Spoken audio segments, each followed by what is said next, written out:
Face à cette énième provocation des forces françaises qui ont été sommées de quitter... Le gouvernement de la République du Mali accuse la France d'espionnage et de subversion. Dans un communiqué lu à la télévision nationale, le porte-parole du gouvernement a fait état de la violation de l'espace aérien du Mali par des aéronefs étrangers malgré l'instauration depuis le début d'année d'une zone d'interdiction temporaire sur une partie du territoire national. Le gouvernement de la République du Mali a constaté depuis le début de l'année plus de 50 cas délibérés de violation de l'espace aérien malien par des aéronefs étrangers, notamment opérés par les forces françaises. Selon le gouvernement du Mali, ces violations de l'espace aérien du pays s'expliquent sous plusieurs formes qui sont, entre autres, les refus d'obtempérer suite aux instructions des services de contrôle aérien, les falsifications des documents de vol ou les atterrissages d'hélicoptères dans les localités hors aérodrome sans autorisation préalable.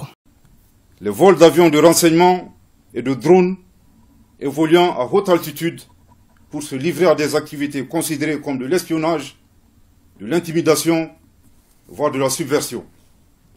L'un des cas les plus récents a été la présence illégale d'un drone des forces françaises le 20 avril 2022 au-dessus de la base de Gossi. Et c'est à travers les images diffusées par ces drones que l'armée française a affirmé avoir vu des mercenaires russes enterrer des corps près de la base de Gossi, quelques jours après que l'armée malienne ait occupé cette emprise laissée par la force Barkhane. Les autorités maliennes qualifient cette action de subversion qui vise à ternir l'image de l'armée malienne.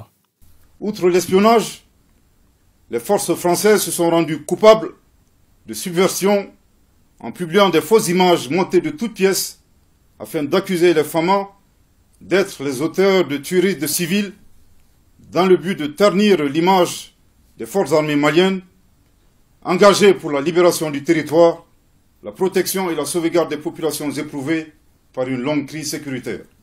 Le gouvernement du Mali, tout en prenant à témoin l'opinion nationale et internationale, condamne fermement cette attitude des autorités françaises et les invite de nouveau à respecter la souveraineté du Mali.